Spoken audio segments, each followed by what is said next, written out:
मौजूदा हुकूमत सियासी मैदान में खान साहब का मुकाबला नहीं कर सकती। असद उमर ने मौजूदा हुकूमत को आईना दिखा दिया। पाकिस्तान तहरीक इंसाफ के मरकजी जनरल सेक्रेटरी असद उमर ने अपने एक बयान में कहा कि इम्पोर्टेड हुकूमत ने मुल्क की तारीख की सबसे ज्यादा महंगाई कर दी है। उन्होंने कहा कि शहबाज गिल पर इमरान खान के खिलाफ झूठा बयान लिखवाने के लिए बरहना तशद्दुद किया जा रहा है, जिसमें वो नाकाम हो रहे हैं।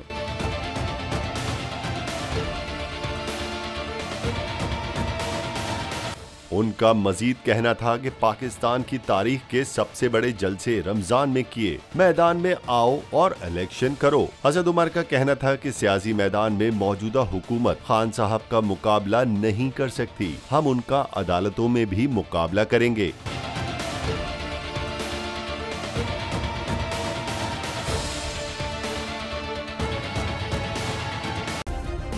सब्सक्राइब करें और बेल दबाएं ताकि कोई खबर रह न जाए।